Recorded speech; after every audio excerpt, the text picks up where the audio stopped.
बात बिल्कुल ठीक नहीं है। और समाजवादी पार्टी जो वहां सत्ता में है उसमें से आवाज उठाने वालों में से पहले शख्स मेरे ख्याल में राज बब्बर हैं, जो कि एमपी हैं आगरा से और यहां पर हमारे साथ में मौजूद हैं। राज साहब, सबसे पहले तो यही बताइए कि ये हालात जो हैं, ये बताते हैं कि उत्तर प्रदेश में हालात जो हैं बहुत ही ज़्यादा ख़राब हैं। आप ये बताइए, आपने अब तक जो चार्ज लगाए थे पार्टी के ऊपर, उनके बाद में आपको कितना कितना लोगों की जो हमदर्दी है वो दिखाई दी? देखिए पंकज जी, ये कहना तो मुश्किल है कितनी हमदर्दी दिखाई दी, लेकिन ये मैं ज़रूर कह सकता हूँ कि जिस तरह से इस बात को जो मैंने कहा कि, और ये मेरा ये नहीं कोई व्यक्तिगत इसके लिए मैंने कहा कि मेरे ऊपर कोई व्यक्तिगत किसी के या किसी पे आरोप लगाया, ये एक जो प्रवृत्ति जो चल रही है जिसके लिए आज आपने सब लोगों को बुलाया है और हाथ उठाकर लोगों ने इस बात की गवाही दी है, तो मैं ये मानता हूँ कि राज बब्बर की वो आवाज़ अकेली नहीं थी। आवाज़ जो है साफ नज़र आ रही है कि क्या आवाज़ है। मैंने ये कहा था कि उत्तर प्रदेश सरकार के अंदर समाजवादी पार्टी की जो सरकार है उसमें एक दलाल संस्कृति जो है अपना प्रभाव बढ़ा रही है, और प्रभावी नहीं बल्कि उसने समाजवादी पार्टी को अपना बंधक बना लिया है। ये मैंने सिर्फ केवल जो है दलाल प्रवृत्ति कहकर एक दलाल की पहचान को उजागर नहीं किया है, बल्कि जो वो प्रवृत्ति है, देखिए आप खुद सवाल उठा रहे हैं एक उत्तम प्रदेश, ये एक नारा ऐसा नारा था उत्तम प्रदेश का जिसमें सारे देश ने इसका स्वागत किया। पिछले चुनाव में बढ़ चढ़ कर लोगों ने हिस्सा लिया और तमाम बड़े घराने जो राजनीति के कहें या व्यवसायिक घराने कहें, उन लोगों ने भी जोड़ना शुरू किया। लेकिन आने के बाद में क्या हुआ, तमाम घराने शिथिल क्यों पड़ गए? इसलिए पड़ गए जब उनको भी लगा कि उनको चीनी के हर क्विंटल पे 50 रुपये देने, उनको लगा कि शराब की हर पेटी के ऊपर जो है 100 रुपये देने हैं। तो ये जो है आज सामने आ रही हैं सारी चीज़ें। और आगरा का विकास की जहाँ तक बात है, मैंने उसको जब उठाया, एक सीमा थी, मैं कोई राष्ट्रीय नेता नहीं हूँ, मैं कोई प्रदेश का नेता नहीं हूँ, एक मामूली सा कार्यकर्ता हूँ जिसको जिम्मेदारी दी गई आगरा की, और आगरा के लोगों ने मुझ पर विश्वास किया। ये भी सच है कि आगरा के अंदर मैंने बड़ी विनम्रता से कहूंगा कि आगरा में मैंने किसी का चेहरा लगा के या किसी पहचान की वजह से मैंने ये चुनाव नहीं, बल्कि आगरा के लोगों ने मुझे चुनाव जिताया। ना कि किसी पार्टी को चुनाव जिताया, ना ही किसी नेता को चुनाव जिताया, आगरा के लोगों ने अपने इस आदमी को 2 बार जिताया। तो मैं ये कहना चाह रहा हूं कि जब मेरे आगरा के विकास पर लोगों ने उंगलियां उठाई कि इसमें से किस तरह से उनकी जो है साठगांठ होके किस तरह से दलाली ली जा सकती है, किस तरह से काम को रोका जाए, डिले किया जाए, टेंडर कैसे रोके जाएं, इतनी बड़ी स्कीम 122 करोड़ की बिजली की आई है एपीडीआरपी की, उसके टेंडर को कैसे स्लो किया जाए, पानी का 355 करोड़ रुपये आया है, वो कैसे केंद्र ने कैसे अपने 2 लोग बिठा दिए सर्विलेंस के लिए। तो ये इन तमाम चीज़ों को किस तरह से जो है अंतर्राष्ट्रीय स्टेडियम, किस तरह से अंतर्राष्ट्रीय हवाई अड्डा कि उसका जो है, आगरा के लोग भी यहाँ पर है, वो भी उनसे भी बात करेंगे कि आगरा की स्थिति में क्या सुधार या क्या बदलाव आया है। ये देखते हैं कि क्या ये जो स्थिति है सिर्फ समाजवादी पार्टी में है, क्योंकि 2 समाजवादी पार्टी के राज के दौरान 2 जो चीफ सेक्रेटरी हैं उनको सुप्रीम कोर्ट को बदलना पड़ा वहाँ पर, क्योंकि उनके खिलाफ चार्जेस थे, उनके खिलाफ आरोप थे भ्रष्टाचार के। तो सिर्फ ये समाजवादी पार्टी के खिलाफ है या इससे पहले जो सरकारें थी, विनय कटियार जी आप उनमें सरकारों में भी रहे हैं और साथ ही आप भारतीय जनता पार्टी के वहां पर नेता हैं, क्या आपको लगता है कि इसका जो सेहरा है उल्टा प्रदेश बनाने का सिर्फ आप समाजवादी पार्टी को नहीं दे सकते, औरों को भी थोड़ा सा ये कांटों का ताज पहनना पड़े? देखिए, हर सरकार में जो बनती है कार्य पद्धतियों में अंतर हो सकता है कमोबेश, लेकिन जब कोई सरकार अराजक तत्वों के चंगुल में फंस जाए उससे मुक्ति पाना ये बड़ा कठिन होता है। लोकतंत्र है, वोट तंत्र की में हमारे यहाँ व्यवस्था है, और इसलिए मुझे लगता है इसका निर्णय तो अब जनता देने वाली है। ये बात ठीक है कि उत्तर प्रदेश ये हमेशा उत्तम प्रदेश रहा है, चाहे सोच में हो चाहे विकास में हो। इस प्रदेश की सबसे ज़्यादा आबादी है, इसके बावजूद भी सरकारें जो भी आई होंगी उन्होंने काम करने का प्रयास किया। लेकिन इस सरकार में तो सारे जो काम हैं वो बंद हो गए। केवल कोई काम चल रहा है, कोई उद्योग चल रहा है, वो केवल अपहरण का उद्योग चल रहा है, अराजकता का उद्योग चल रहा है, हत्याओं का दौर चल रहा है। उस हत्याओं में भी राजनीतिक हत्याओं का दौर चल रहा है। इस पर कहीं न कहीं अंकुश लगना चाहिए। बिल्कुल। और उसी में साथ में हम कहना चाहते हैं, ये बड़े दुर्भाग्य की बात, जब लोकसभा में हम लोग बैठते हैं, जितने वोट की कीमत अटल बिहारी वाजपेयी के है, सोमनाथ चटर्जी के है, आज हमारे बीच में नहीं रहे इंद्रजीत गुप्ता हैं, हमारे और भी कांग्रेस के सोनिया गांधी हैं, पहले से भी जो राजीव गांधी, जो उनकी वोट की कीमत, वही जो फूलन देवी आज हमारे बीच में नहीं, उसकी भी वोट की कीमत वही है। यानी एक क्रिमिनल की वोट की कीमत और जो देश के अंदर काम करता है, विचारों की मत भिन्नता हो सकती है, उसकी भी वोट की कीमत जब बराबर है तो फिर अपने को आत्मग्लानि होती है कि देश कहां जा रहा है। बिल्कुल, देश कहां जा रहा है, लेकिन उत्तर प्रदेश के बारे में तय है कि वो जो है वो सही रास्ते पर नहीं जा रहा है। अभिषेक सिंघवी जी, इतनी सब चीजों के बावजूद भी आपकी सरकार, आपकी पार्टी ने कई बार मुलायम सिंह यादव जी का इस्तीफा मांगा है, फिर भी आप उनको समर्थन दे रहे हैं, ऐसा क्यों? ये समर्थन का मुद्दा एक प्रकार से एक फेक मुद्दा है। हमारे पास स्पष्ट रूप से अगर मैं कहूं तो कुछ है नहीं समर्थन देने का, तो विड्रॉ क्या करें हम। जो अहम मुद्दा है उत्तर प्रदेश, उल्टा प्रदेश या उत्तर प्रदेश के लिए, वो एक बिल्कुल गलत है, एक भिन्न है, और वो दो चीज़ों का मुद्दा है, भ्रष्टाचार और अराजकता। और मैं तो उत्तर प्रदेश नहीं आता, मैं उस 5% की माइनॉरिटी में हूँ आज यहाँ, जो उत्तर प्रदेश में नहीं आता हूँ, लेकिन वहाँ पर आप नोएडा स्कैम लीजिए, आप लिकर स्कैम लीजिए, अभी ये शुगर के बारे में, चीनी स्कैम के बारे में बात नहीं हुई, तो वो लाखों की बात नहीं है, करोड़ों की बात है और प्रतिदिन की बात है। अराजकता कई आपने उदाहरण दिए अभी।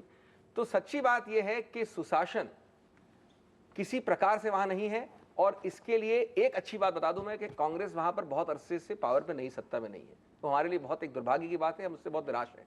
लेकिन उसका एक बड़ा अच्छा परिणाम है, कम से कम हमारे को आप ब्लेम नहीं कर सकते पिछले 11-12 वर्ष से वहां क्या हो रहा है। इनका कहने का मतलब ये है कि काजल की कोठरी है, लेकिन मैं कोठरी में नहीं हूं, तो मैं मेरा कुर्ता ठीक। मैं इस बात से सहमत नहीं हूं। इसके पहले भी मुलायम सिंह की सरकार थी, तब इन्हीं का हाथ था, इन्हीं का साथ था। आज भी जब सरकार है, उस सरकार बनने में मुलायम सिंह का इन्हीं का हाथ और इन्हीं का साथ है, और ये जिम्मेदारी से बच नहीं सकते किसी भी कीमत पर। एक बात विनय भाई, एक बात मैं कह रहा था, इस बार तो आपका साथ था। किसका? क्या उत्तर प्रदेश की दुर्गति आपकी पार्टी का साथ हाथ ही नहीं था, इस बार रिमोट कंट्रोल भी झंडे वालान पे था, दोनों का। मेरा नहीं था। एक बात यहाँ पर, क्या जो राष्ट्रीय हमारी पार्टियां हैं वो फेल हुई हैं दुर्गति के लिए, उत्तर प्रदेश के लिए, वो जिम्मेदार है? कि आज जो कुछ हो रहा है उत्तर प्रदेश में, अगर हम सिर्फ इसको आज की तारीख में ही देखेंगे और ये कहाँ से शुरू हुई, कहाँ उत्तर प्रदेश का जवाल हुआ, उसकी तरफ नहीं देखेंगे, तो बहुत सी चीज़ों को हम लोग मिस कर जाएंगे। आपकी किताब है, उन्होंने तब शुरू की थी अपनी कहानी जब ये सारी जो पार्टियां आज वहाँ हैं उनका आता पता ही नहीं था, वो उन्होंने जन्म भी नहीं लिया था। तो एक तो समस्या उत्तर प्रदेश की हमेशा ये रही है कि यहाँ के नेताओं ने पूरे देश पर राज किया है, और शायद उसकी वजह से उन्होंने उत्तर प्रदेश पर उतना ध्यान नहीं दिया, उसकी तरक्की पर इतना ध्यान नहीं दिया जितना दिया जाना चाहिए था। मैं समझती हूँ ये भी एक विषय है, क्योंकि ऐसा नहीं है कि 20 साल पहले उत्तर प्रदेश की बहुत अच्छी कोई हालत थी।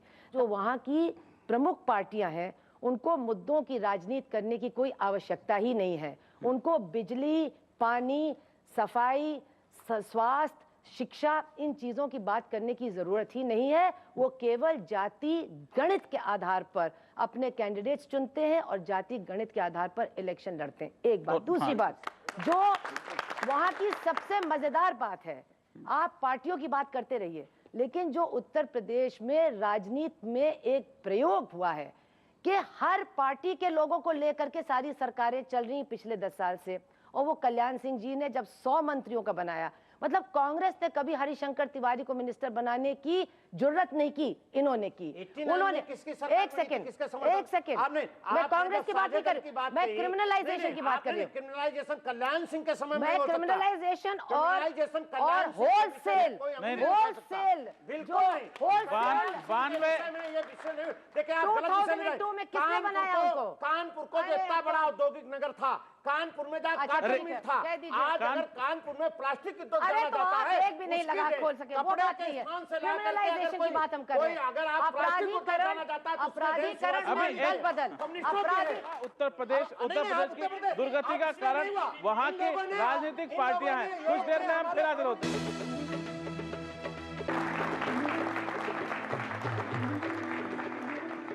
हम लोग में बात कर रहे हैं उत्तर प्रदेश के बारे में। उत्तर प्रदेश उत्तम प्रदेश है या उल्टा प्रदेश है, और आपने देख ही लिया होगा कि उत्तर प्रदेश में भावनाएं जो हैं वो राजनीति पर ज्यादा हावी रहती हैं, जैसा कि इस कार्यक्रम में भी है। लेकिन भावनाओं को छोड़कर अगर हम सीधे जिसे कहते हैं कोल्ड फैक्ट्स, अगर हम आंकड़ों की बात करें तो स्थिति इस समय उत्तर प्रदेश में ये है कि उत्तर प्रदेश में सबसे ज्यादा आपराधिक जो सांसद हैं वो चुन के हमारी संसद में दिल्ली आए हैं। उसमें सबसे ज्यादा जो समाजवादी पार्टी है उसके 36 कुल सांसद है, जिनमें से 11 जो हैं उनके खिलाफ केसेस चल रहे हैं, कोई 30% के आसपास।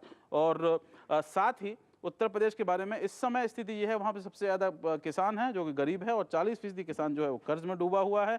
उत्तर प्रदेश में सबसे ज़्यादा, जैसे क्राइम की बात हो रही थी, अपराध हो रहे हैं, और सबसे ज़्यादा वहाँ पर हमारे मुल्क में जो केसेस हैं निचली अदालतों में वो पेंडिंग हैं, कोई 16 से 17% तक। और वो इसलिए क्योंकि वहाँ पर 672 जजों की पोस्ट खाली है, कोई 20% हमारे मुल्क के जो कुल जज हैं वो उत्तर प्रदेश में उनकी पोस्ट खाली है। प्राथमिक जो चिकित्सा केंद्र है, मैं बात ले जाता हूँ, आप कह रहे थे मुद्दे की बात करें, प्राथमिक चिकित्सा केंद्र उत्तर प्रदेश में जो है उनमें सिर्फ 15% में पानी की टोंटी उपलब्ध है। पानी उसमें आता है या नहीं आता है, इसके बारे में भी बहुत शंकाएं हैं। सुब्रमण्यम साहब, आपने उत्तर प्रदेश को भी देखा है, देश को भी देखा है, यहाँ से बैठ करके कैबिनेट सेक्रेटरी की तरह, क्या समस्या है, और वो राजनीतिक समस्या है या आर्थिक समस्या है? देखिए पंकज जी, मैं तो प्रशासक के तौर पर और नागरिक के तौर पर और विशेष तौर पर यूपी के नागरिक के तौर पर यूपी को देखा हूँ। 50 वर्ष में यूपी को बिलोंग करता हूँ, मैं यूपी का आदमी हूँ, तो यूपी के बारे में डिस्पैशनेटली बोल भी सकता हूँ। जो आप आंकड़े बता रहे हैं बिल्कुल सही हैं, लेकिन आप करीब करीब हर स्टेट देख लीजिए, 19-20 की फ़र्क है। कल आप फोकस कीजिए बिहार में, उसके बाद फोकस कीजिए मध्य प्रदेश, उसके बाद गुजरात फोकस कीजिए, वहाँ आज की 2-3 इंसिडेंट्स विशेष रूप से यूपी से उभर के आए हैं। तो मैं ये तो एक तरफ आप पॉलिटिकल डिबेट करेंगे, अलग अलग पार्टीज जो हैं, जो पार्टी इन पावर को अटैक करेंगे ऑन करंट इश्यूज। मैं तो करीब 10-15 गवर्नमेंट्स देख चुका हूँ पिछले 30-40 साल में, काफ़ी नज़दीक से देख चुका हूँ। मैं साफ ऑनेस्टली बता सकता हूँ, कोई विशेष अंतर नहीं है। मैं तो खुशी से नहीं बोल रहा हूँ, मैं बड़ी दुख के साथ बोल रहा हूँ। अंतर होना चाहिए था, तरक्की होना चाहिए था, जो 40 वर्ष से नहीं हुआ है वो अब भी वही हिस्सा चल रहा। नंबर 1। नंबर 2, भारत में एक मेजर डेवलपमेंट स्ट्रेटजी में गलती हुई है। आपकी यूपी, बिहार, मध्य प्रदेश, ये सब रूरल ओरिएंटेड स्टेट्स हैं। जो डेवलपमेंट्स हुए हैं सब अर्बन डेवलपमेंट्स हुए हैं। आजकल कांग्रेस पार्टी से कुछ अच्छे नॉइसेस आ रहे हैं, लेकिन मुझको लग रहा है केवल नॉइसेस हैं, अगले इलेक्शन के लिए नॉइसेस हो रहे हैं। असली चेंज इन स्ट्रैटेजी नहीं आया है। तो आपको रूरल ओरिएंटेड स्टेट्स जैसी यूपी है, बिहार है, मध्य प्रदेश है, और कई बाकी सब स्टेट्स में भी आधा से ऊपर रूरल ओरिएंटेड हैं। जो प्रॉब्लम्स आप बता रहे हैं, ये जो रूरल एरियाज में आपने जो बात की वहाँ पर वो नहीं हुआ है, क्या ये इसका असर है कि सहारनपुर में, मेरठ में और मुजफ्फरनगर में नई जो इंडस्ट्री सबसे ज़्यादा कामयाब हो रही है? हालांकि सरकार का वहाँ का कहना है कि 20,000 करोड़ का उन्होंने इन्वेस्टमेंट करवाया है उत्तर प्रदेश में पिछले 1 साल में, लेकिन सबसे ज़्यादा तेज़ी से चलने वाली इंडस्ट्री उत्तर प्रदेश में इस समय है, वो है किडनैप इंडस्ट्री। वो क्या इसका असर ये है कि रूरल एरियाज में डेवलपमेंट नहीं हुआ, इसलिए किडनैप इंडस्ट्री जो है वो इतनी तेज़ी से आगे बढ़ रही है? नहीं, इसका कारण ये जो किडनैपिंग इंडस्ट्री है या बाकी जो क्राइम है और करप्शन है, इसका कारण ये नहीं है। इसका कारण है यहाँ के पॉलिटिशियंस, और चाहे वो किसी पार्टी के हों। शुरुआत इन दोनों चीज़ों की शुरुआत, करप्शन और क्राइम, जो कि यूपी की सबसे बड़ी जड़ है सारी समस्याओं की, वो शुरुआत कांग्रेस ने करी, बीजेपी ने उसको बढ़ावा दिया, और मुलायम सिंह ने यानी समाजवादी पार्टी ने उसको इंस्टीट्यूशनलाइज कर दिया। ये स्थिति है यूपी की। और वहाँ पे प्रॉब्लम ये नहीं है। करप्शन की बात ये करते हैं, अभी विनय कटियार जी कह रहे थे कि कल्याण सिंह जी की बात ना करें। अरे कल्याण सिंह जी के ज़माने में ही उनसे बड़ी उम्मीद थी, वो सबसे अच्छे एडमिनिस्ट्रेटर कहे जाते थे, बड़े साफ पाक थे। लेकिन जब कुसुम राय और उनके बेटे जिस तरह की उन्होंने हरकतें करी हैं, सबको मालूम है। मुलायम सिंह जी के भाई और अमर सिंह क्या कर रहे हैं यूपी में, ये तो आज जग जाहिर है। उससे पहले कांग्रेस के लोगों ने, आज भी कांग्रेस ने एक बहुत ही शेडी आदमी को केंद्रीय मंत्री बनाया हाल में यूपी से, जिसने लखनऊ की हर फुटपाथ को, हर पार्क को बेच डाला। वो एकदम से अरबपति बन गया, किसी ने पूछा कैसे बन गया। तो इसके लिए सब लोग दोषी हैं। और वो तो ये तक कहा जाता है कि वो मुलायम सिंह के इन्फॉर्मर हैं, उनको मंत्री बना दिया गया। तो आप किस पार्टी को, ये सब लोग एक जैसे हैं। और लोग यहाँ के दोषी इसलिए हैं क्योंकि ये बेईमानों को और क्रिमिनल्स को इलेक्ट करते हैं। लोगों से बात करते हैं, सबको कटघरे में खड़ा कर दिया इन्होंने। और इनके बात ये भी है कि, जी हाँ, आप साहब बताइए, आप कहाँ के रहने वाले हैं? आगरा के। इनके आप क्षेत्र के हैं। आप, इन्होंने लोगों को दोषी करार दिया है कि वो इलेक्ट कर रहे हैं ऐसे लोग। नहीं साहब, ये बिल्कुल गलत बात है। अभी खुद इन्होंने ये भी कहा कि सारी पार्टीज एक सी हैं। आप जब इलेक्शन में वो सारी दोषी पार्टियों को लाते हैं तो हमें तो वोट करना ही है किसी को, और जब हम वॉकआउट करते हैं वोट का तो मीडिया कहता है कि अपने वोटिंग राइट का प्रयोग कीजिए, तो जनता कहाँ गलत है? अच्छे लोग कैसे आएंगे? आप में से कितने लोग हैं जो चुनाव लड़ेंगे अब जाकर के उत्तर प्रदेश में? गुंडे ना हो तो सब आप लड़ना चाहते हैं? गुंडे ना हो तो सब लड़ेंगे, आप चुनाव लड़ना चाहते हैं? बिल्कुल। क्या आप चाहते हैं उत्तर प्रदेश में आपके में ठीक हो?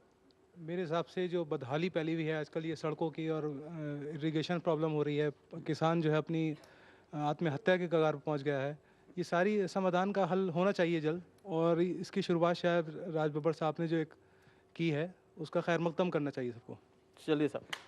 सर मैं भी चुनाव लड़ना चाहता हूँ। सर मैं तो अयोध्या का हूँ या पूर्वांचल का हूँ। सर मेरे यहाँ पे सर 2 कैबिनेट मिनिस्टर हैं सोहाल विधानसभा में।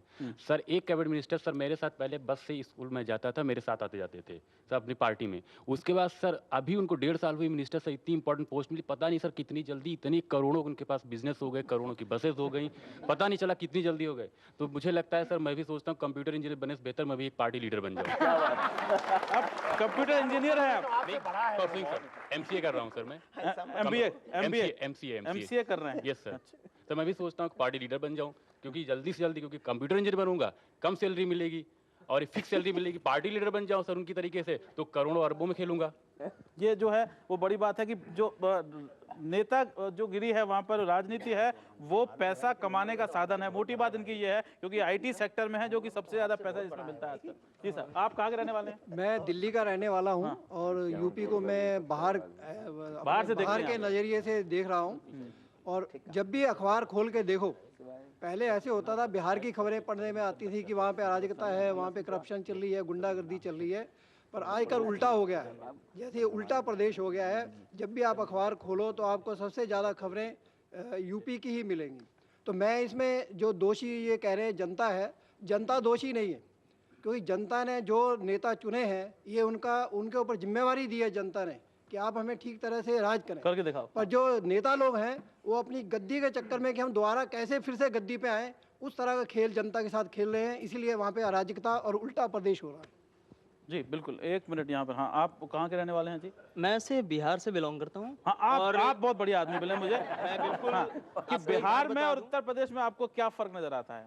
फर्क बिल्कुल नहीं है, लेकिन आज एक युवा वर्ग का मैं प्रतिनिधित्व कर रहा हूँ, तो मैं ये जरूर बताना चाहूँगा कि काजल की कोठरी कहा जाता है राजनीति को। ऐसे सोचकर हर एक कोई अगर सोचे कि जनता दोषी है, मेरा ये कहना है कि गलत सभी हैं। उन गलत में से सबसे ज़्यादा गलत कौन है और कम गलत कौन है, ये चुनना उनका अधिकार है।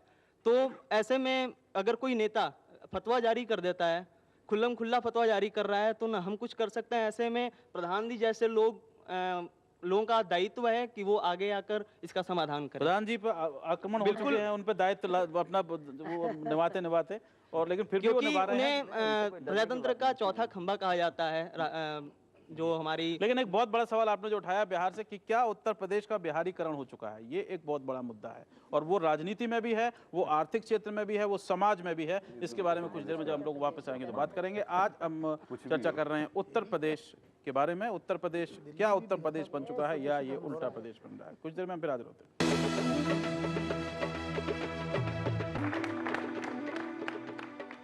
हम लोग आज उत्तर प्रदेश के बारे में बात कर रहे हैं जो कि 18 बड़े राज्यों में उसका नंबर अब 16वां आने लगा है, क्योंकि 17वां जो राज्य है वो है उड़ीसा और उसके बाद में नंबर आता है बिहार का।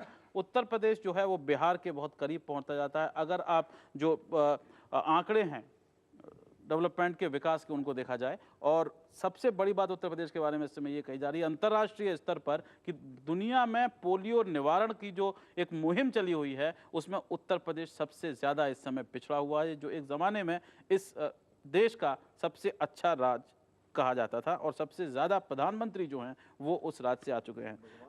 बब्बर साहब, राज की मैं बात कर रहा हूँ, लेकिन ये जो स्थिति जो है बिहारीकरण की, वहाँ पर हम वेस्टर्न यूपी में देखते हैं कि यहाँ पर क्योंकि अच्छी खेती होती है, कमाई बहुत ज़्यादा है। दूसरे जो इलाके हैं उत्तर प्रदेश के, क्या आपको लगता है कि वो उसी स्थिति में पहुँच गए हैं जिस बारे में एक बार को हम बिहार को कहा? देखिए, मैं बहुत विनम्रता से कहूँगा कि कृपया कर उत्तर प्रदेश को आप बिहारीकरण की तरह से ना इस्तेमाल करें ये शब्द, क्योंकि उत्तर प्रदेश के लोग बहुत उत्तम हैं और बहुत मेहनती हैं। यकीन मानिए, उत्तर प्रदेश के अंदर आज भी भ्रष्टाचार ज़रूरत नहीं बना है, मजबूरी बना है। उत्तर प्रदेश का कोई भी शख्स जो है, नहीं तो आज हम जैसा आदमी खड़ा हो सके, बोल सके। आज आगरा जैसे शहर के अंदर कोई चुनाव जीत सके जिसकी जात नहीं, बिरादरी नहीं, जिसकी पार्टी का कोई वोट की कोई हैसियत नहीं। तो मैं आपसे ये कहना चाहूँगा कि जहाँ तक एक बात जो कही है बहुत सही कही है, सुब्रमण्यम साहब ने इस बात को कहा कि उस पर आप गौर कीजिए कि उत्तर प्रदेश के अंदर जो सबसे बड़ी जो है कि हमने जब तक गांव की तरफ उत्तर प्रदेश के विकास को नहीं देखेंगे तो उत्तर प्रदेश का विकास नहीं हो सकता। क्योंकि आज हम चाहे बंबई देखें, चाहे हम दिल्ली देखें, उत्तर प्रदेश के गांव से वो नौजवान चल कर आ रहे हैं। आज हमारा भाई जो जिसने कहा कि मैं इंजीनियर हूं अयोध्या के पास से, ये किसी गांव का है। ये अयोध्या किसी बड़े शहर का नहीं होगा, ये फैजाबाद के आसपास किसी गांव का होगा।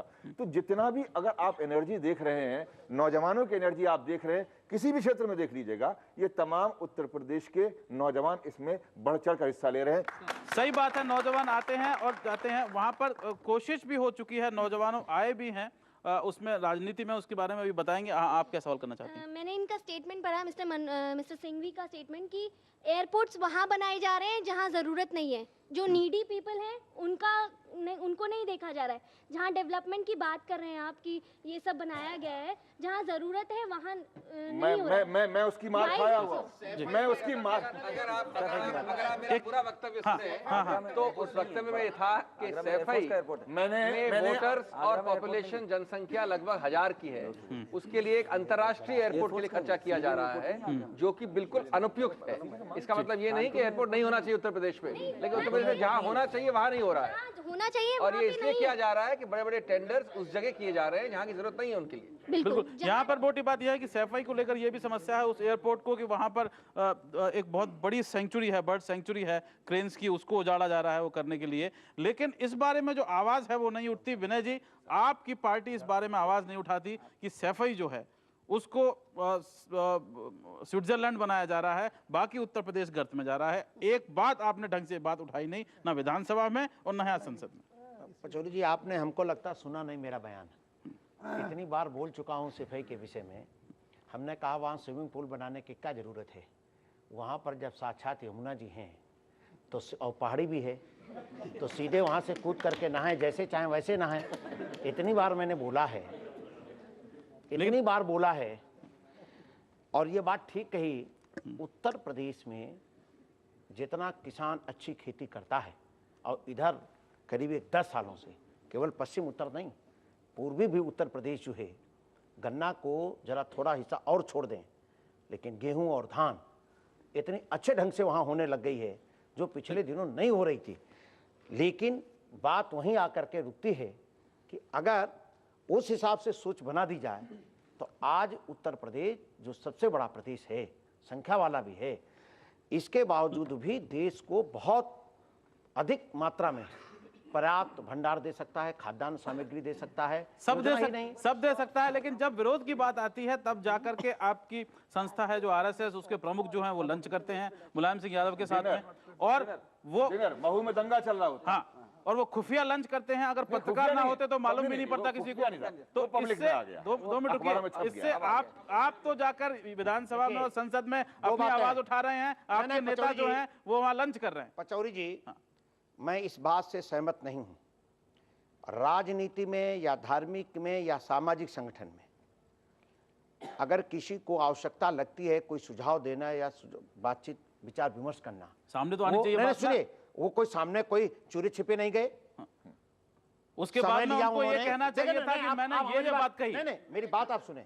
और उन्होंने बेकायदा समय लिया। चीफ मिनिस्टर के यहाँ कोई अचानक आदमी नहीं जा सकता है, समय लेकर के गए और उनको जो बात कहनी थी उन्होंने बात कही, लेकिन उसमें चोरी और छिपे का कोई सवाल नहीं उठता। दूसरे दिन ही न्यूज आई, आज मिलते हैं, कल ही समाचार पत्रों में समाचार भी आया। दूसरी बात जो दूसरा आज बब्बर जी ने बात कही कि उस समय मऊ में दंगा चल रहा था, उस समय मऊ में दंगा नहीं चल रहा था। मऊ के दंगे की बात की बात है, सही कह रहे हैं। इसलिए ये कि मऊ का दंगा उस समय चल रहा था, हो सकता है उन्होंने कहा हो कि भाई ये जो नरसंहार हो रहा नहीं होना चाहिए। हो सकता है, हो सकता है, लेकिन हो सकता है उसके बाद में ना पार्टी ने बयान दिया, किसी ने बयान दिया। किसी नेता की क्या बात होती है आपस में, उस समय हर जरूरत नहीं है कि किसी को वो सर बताया जाए। कांड में क्या हुआ?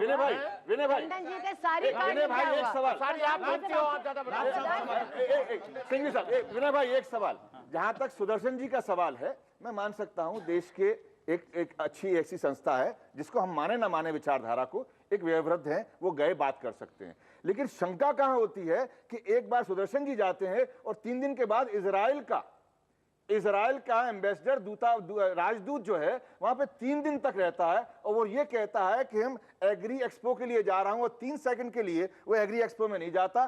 3 घंटे 12 तारीख को और 3 घंटे 13 तारीख को वो सीएम हाउस में जाता है और उसके जो है एक दलाल प्रवृत्ति की पहचान का आदमी उसके आगे पीछे उसको लेके जाता है। तो देखिए ये बात आप देखिए, मेरी एक बात सुनिए विनय जी, मैं सुदर्शन जी के सामने कोई सवाल ही नहीं, सुदर्शन जी के लिए तो कोई टिप्पणी ही नहीं है।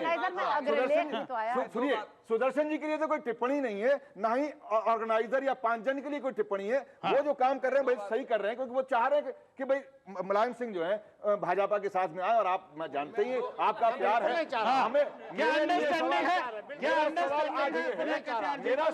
मेरा सवाल आज ये है कि जब कहा जाता है कि 150 करोड़ रुपया एक पॉलिटिशियन, एक राजनीतिक के पास में गया है और उसका नाम नहीं आ रहा, तो पहले तो मैं कहूंगा कि ये कांग्रेस की सरकार केंद्र में बैठी है, इनकम टैक्स के नाम क्यों नहीं पूछती है? 150 करोड़ का सवाल नहीं है।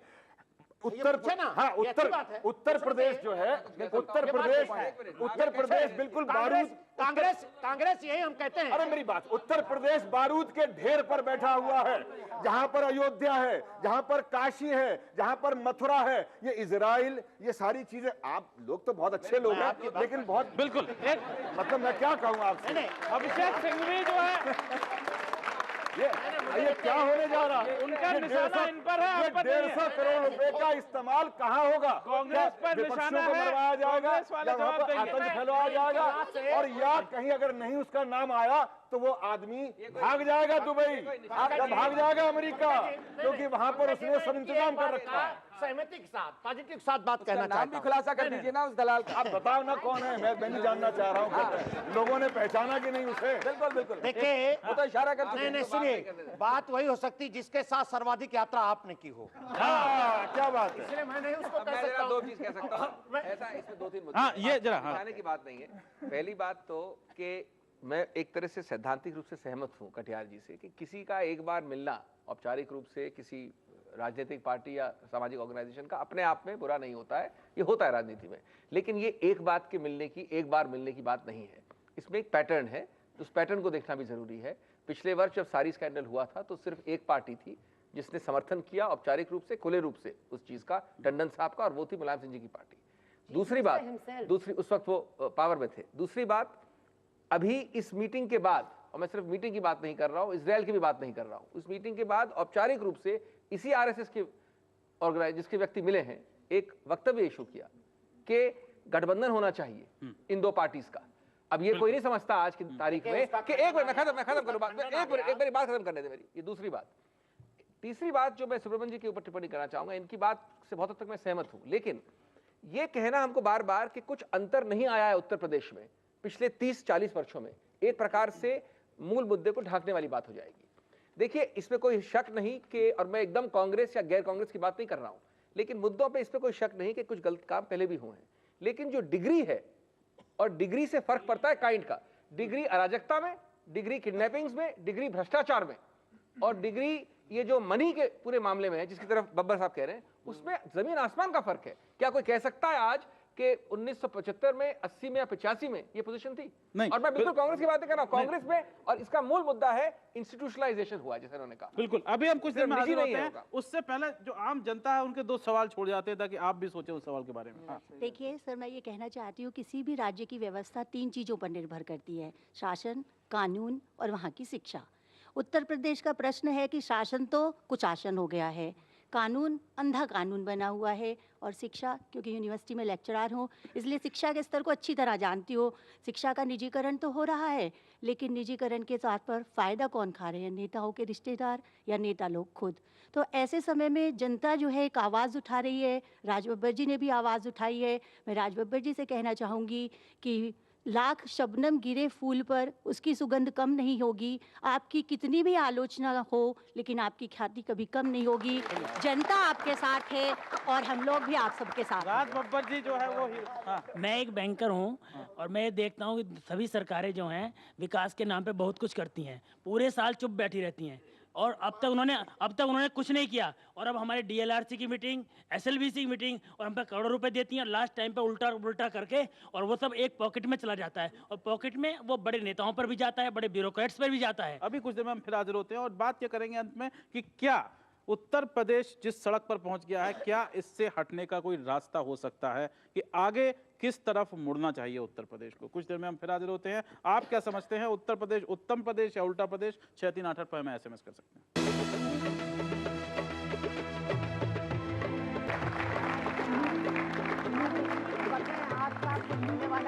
हम लोग में बाद में बात कर रहे हैं उत्तर प्रदेश के बारे में। उत्तर प्रदेश बनने चला था उत्तम प्रदेश, लेकिन अब लगता है कि उल्टा प्रदेश बन गया है। उत्तर प्रदेश की अगर हम पीछे की अगर बात करें तो साफ ये नजर आता है कि वहां पर एक समस्या बाकायदा खड़ी हुई थी, जिसे लेकर के विनय जी भी अभी बात कर रहे थे। वो समस्या थी सांप्रदायिकरण की। उसमें जिस तरह का ध्रुवीकरण हुआ है, उससे तमाम दलों ने और तमाम लोगों ने मुलायम सिंह यादव या बहुजन समाज पार्टी को समर्थन दिया। अब दूसरी तरह के ध्रुवीकरण की वहां पर एक जरूरत है। मैं आपसे पूछना चाहूंगा सुभाषिनी जी कि क्या आपको अब लगता है कि आपने जिस तरह से पिछले 20 साल में 25 साल में समर्थन किया है मुलायम सिंह जी का, अब उसमें परिवर्तन लाने की जरूरत आ गई है? क्योंकि आपने समर्थन उनका किया सांप्रदायिक शक्तियों को रोकने के लिए, और अब उसने एक रूप धारण कर लिया है एक अराजकता का और आपराधिकरण का।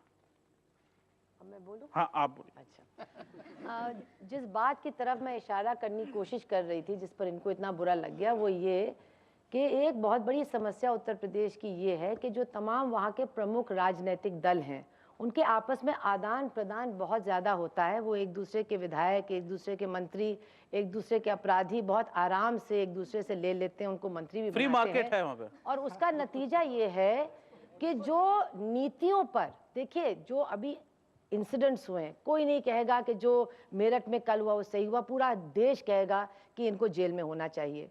इसके पहले जो वो मंत्री दिखाए गए उसमें वो भी जेल जाना चाहिए। जिनका उन्होंने नाम लिया कि ये भी ड्रग्स की स्मगलिंग करते हैं, उनके ऊपर भी इंक्वायरी होनी चाहिए। इस बात पर कोई मैं नहीं समझती हूँ। लेकिन हुआ क्या है कि वहाँ नीतियों का जिस तरह से विरोध होना चाहिए, एक सशक्त विपक्ष की भूमिका निभाने वाले लोग होने चाहिए, वो भी बहुत हद तक उत्तर प्रदेश में प्रक्रिया ही खत्म हो गई है।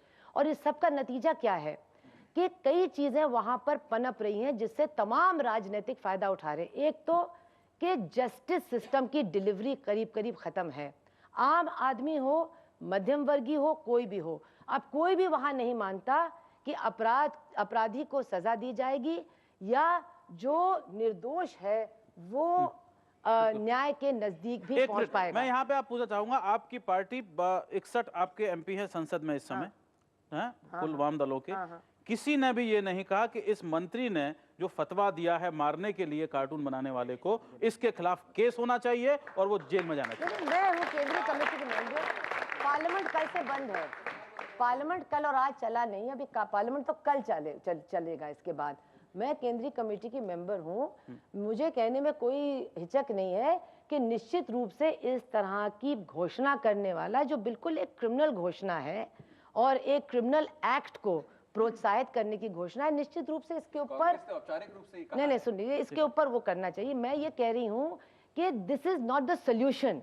असली चीज क्या है कि वहाँ जस्टिस सिस्टम की जो डिलीवरी है वही इतनी ज्यादा कमजोर या लचर हो गई है कि सुन लीजिए कि जब लोगों के पास न्याय पाने की उम्मीद नहीं होती है तो फिर जो हम कहते हैं कि सही नीतियों की लड़ाई होनी चाहिए, अभियान चलना चाहिए, आंदोलन चलना चाहिए, उसमें भी फिर लोगों की दिलचस्पी कम हो जाती है। लेकिन एक बहुत ही एक पहलू नहीं, पहलू यहाँ पर ये है कि पहलू ये है कि ये बहुत बुरा है कि कोई मिनिस्टर ड्रग स्मगलिंग करता है, इस पे कोई दो राय नहीं हो सकती।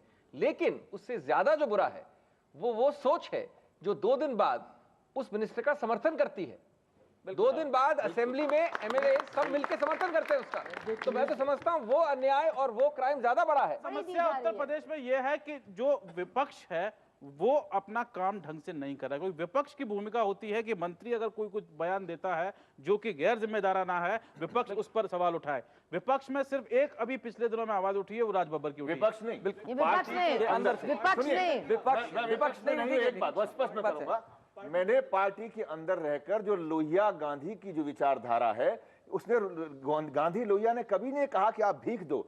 आज जो है बजट सेशन आ रहा है, नौजवानों को वजीफे दिए जा रहे हैं, और क्या कि 31 दिसंबर से पहले जो एनरोल होंगे उनको दिया जाएगा।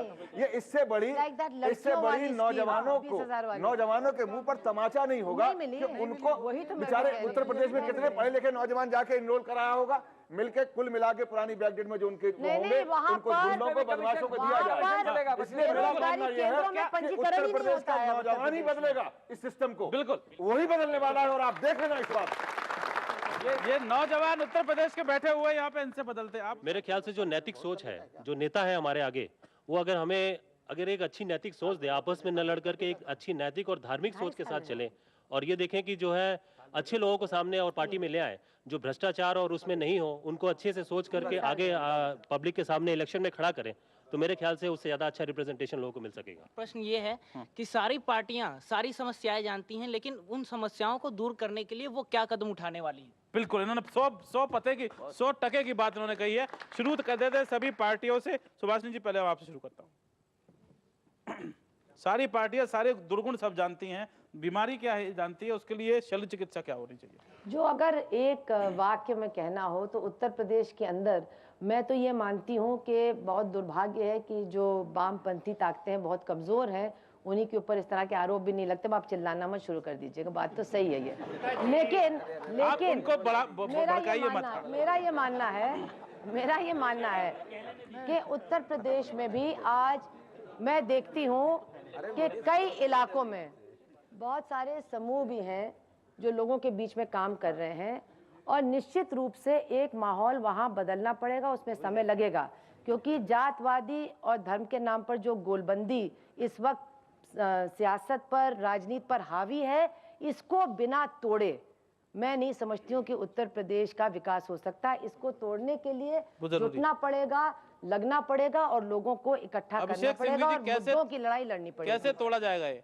जब से ये सरकार आई है, दिन प्रतिदिन हर हफ्ते हमने बहुत अहम मुद्दे रेस किए हैं, वो लॉ एंड ऑर्डर के हों, विकास के हों, बार बार रेस किए हैं। तभी हमको कहा गया है कि आप कैसे ये रेस कर रहे हैं, आप समर्थन करते हैं वगैरह वगैरह। दूसरी बात, कांग्रेस पार्टी कभी झिझकती नहीं है मुद्दों को रेस करने में। अब जो चुनाव आ रहा है उसमें डट के लड़ेगी कांग्रेस पार्टी, और इस बात का प्रयत्न करेगी कि किसी प्रकार से ऐसी सरकार नहीं रहे। बिल्कुल। विनय जी, ये क्या मतलब, मोटी बात यहाँ पर यह है कि चोर से कहे तू चोरी कर और पुलिस से कहे तू पकड़। देखिए, सीधी सी बात यह है कि अच्छा हुआ कम्युनिस्ट वहाँ से विदा हो गई, नहीं तो इस प्रदेश के अंदर जितनी फैक्ट्रियाँ थीं तो उसमें ताले और पड़ जाते। दूसरी बात, ये गठबंधन का दौर है, जब तक एक दल की सरकार नहीं बनती है तब तक सरकार चलाने वालों की भी मजबूरियां हैं।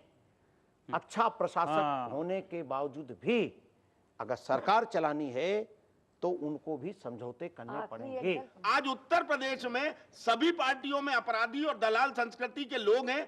उत्तर प्रदेश की जो सरकार है उसमें दलाल संस्कृति के प्रतिनिधित्व करने वाले प्रवक्ता का जो चेहरा है वो लोगों के सामने खुलकर उजागर हुआ है। ये लड़ाई अब शुरू हो गई है कि सब पार्टियों के जो दलाल संस्कृति के लोग हैं उनके भी चेहरे अब खुले हैं, और अपराधियों की जो दौर चल रहा है, मैं आपसे कह रहा हूं आप लोगों को भी तैयार हो जाना चाहिए। जिस तरह के अपराध उत्तर प्रदेश में है वो दिन दूर नहीं जब आप कहेंगे हम आपको पकड़ का सीधा प्रसारण दिखाएंगे एनडीटीवी पर, देखते रहिए। अच्छी बात है, अच्छी बात है, देखते रहिए। हम लोग, इन्होंने मेरी जो बात थी, इन्होंने मेरे शब्द जो है वो छीन लिए हैं। बहुत समय हो गया है।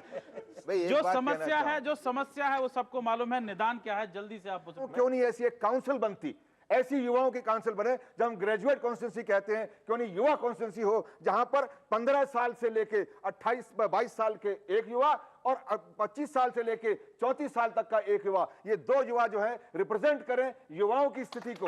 उसके अंदर जिस दिन नौजवान इस काउंसिल में आएगा वो सीधी बात, उसका चेयरमैन होगा मुख्यमंत्री, उसका चेयरमैन होगा प्रधानमंत्री, सीधी बातचीत करे, कम से कम बुनियादी जगह पे जाए। क्या यह संभव है अगले 4 साल में, 5 साल में, 6 साल में, 10 साल में? जल्दी से मुझे बताओ। इसलिए संभव यहाँ पे इसलिए समस्या इसलिए है कि अच्छे लोग जब खड़े होते हैं तो उनको लोग वोट नहीं डालते। और एक चीज और मैं कहना चाहूंगा कि यूपी को जो आप बिहार से कंपेयर कर रहे हैं, कुछ मामलों में यूपी बिहार से बदतर है, और वो है भ्रष्टाचार। उत्तर प्रदेश अकेला स्टेट है जो बड़ी शान से कहता है कि वहां पे 2 चीफ सेक्रेटरीज ऐसे हुए जिनको आईएएस एसोसिएशन ने स्वयं महाभ्रष्ट डिक्लेयर किया था। उनमें से एक, दोनों को सुप्रीम कोर्ट को हटाना पड़ा। सुप्रीम कोर्ट के हटाने के बाद भी उनमें से एक, नीरा यादव को चेयरमैन बोर्ड ऑफ रेवेन्यू बना दिया गया, जो कि इक्वली इंपॉर्टेंट पोस्ट है। वो सुप्रीम कोर्ट से, सीबीआई से चार्जशीटेड है, सुप्रीम कोर्ट ने उसको प्रोसिक्यूट करने के आदेश कर दिए हैं, उसके बाद भी ये स्थिति है। इसमें हम बड़े, अब ये शान की बात है कि यूपी भ्रष्टाचार में पूरे देश सबसे आगे। बहुत बहुत ये धन्यवाद आप लोगों का आने के लिए। लेकिन ये एक बहुत बड़ा सबक है, बहुत बड़ा सबक है नेताओं के लिए और जनता के लिए भी, कि उत्तर प्रदेश की जो हालत अगर खराब होती तो आप समझ सकते हैं देश के एक 5वां हिस्सा जो देश का है वो उत्तर प्रदेश है, तो पूरे देश का क्या होगा आप समझ सकते हैं। बहुत बहुत धन्यवाद आप लोगों का आने के लिए। काफी विचार भी इसमें आए, लेकिन थोड़ा सा भाव ज्यादा आ गया आज। इतना ही हम लोग में, और भावनाएं भी ज्यादा आ गई हम लोग में आज। इतना ही, नमस्कार, धन्यवाद, शुक्रिया बहुत।